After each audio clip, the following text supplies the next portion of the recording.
students, if you go through the NCERT page 194, this whole paragraph talks about how plant breeding, animal breeding has problem, or how sexual reproduction brings variation, asexual do not bring variation.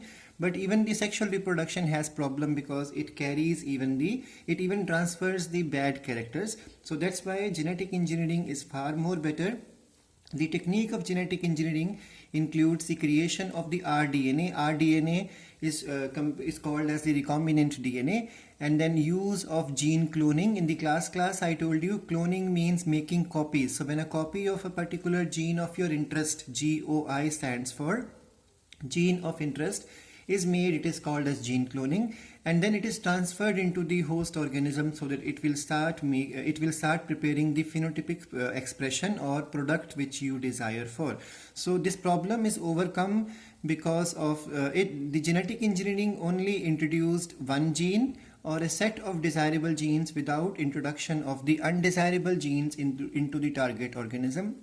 Please remember, biotechnology is something which you are reading for the first time throughout the schooling. You have never done this, so you are supposed to be very attentive and read NCERT line to line, because the weightage of this unit has increased because some chapters have already been excluded. So the weightage has increased, your performance otherwise would be brought down if you don't study these two chapters carefully.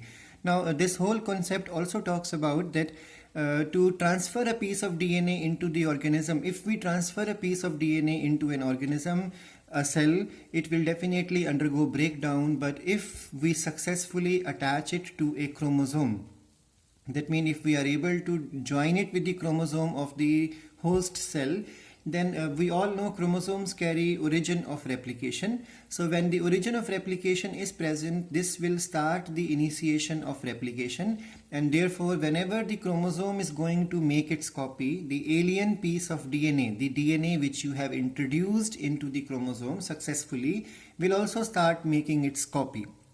Now the next point to understand is this copy making is called as the cloning. I'm reading from the book.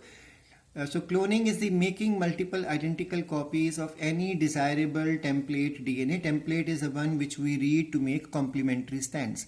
Now this whole concept started according to NCERT because of Cohen and Boyer, Stanley Cohen and Herbert Boyer.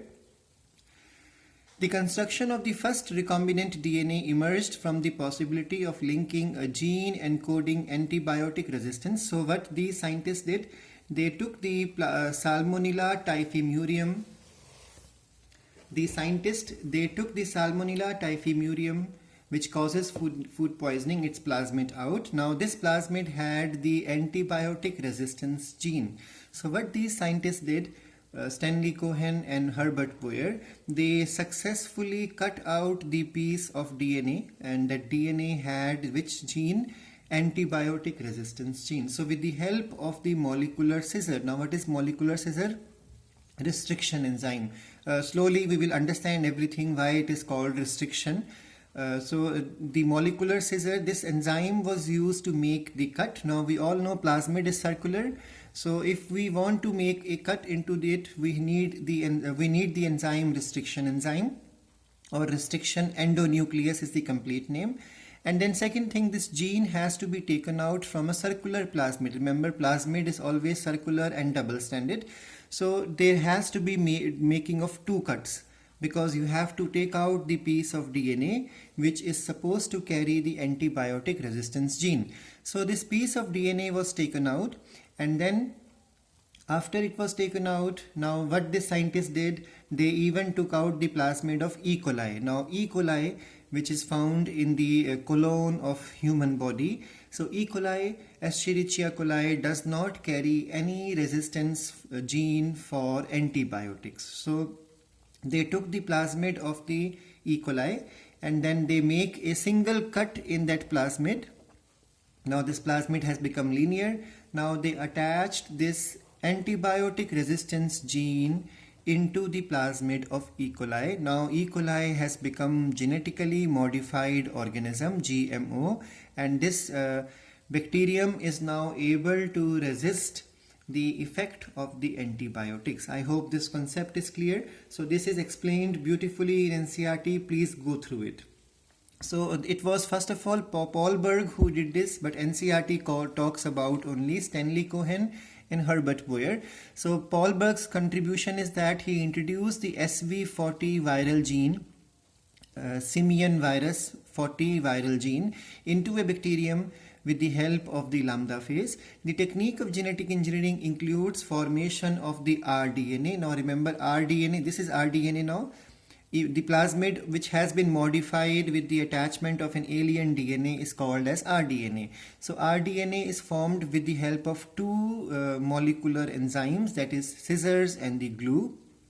And the use of the genetic gene cloning will help us to make multiple copies, and then it can be transferred into the target organism, and the target organism will be now called as the genetically modified organism, and because it has the gene transfer successfully done, the gene which we are interested in. Now as per the NCRT, after the experiment of Salmonella typhimurium, it talks about that there are three basic steps in the genetic engineering. First is the identification of DNA with desirable gene. So first of all, search the DNA which carries your desirable gene. Now then take out this gene and introduce it into the host organism. This whole thing can be called as genetic engineering. And then afterwards maintenance of introduced DNA in the host and transfer of the DNA to the next progeny. Imagine you create a new genetically modified organism, so it should reproduce, because if it reproduces, then only this character, the alien DNA which you have introduced, the gene of interest, if it reproduces, it will pass on to the next generation, and then you would be able to obtain the product throughout the generations, because through reproduction it is passing the character to the next generation. So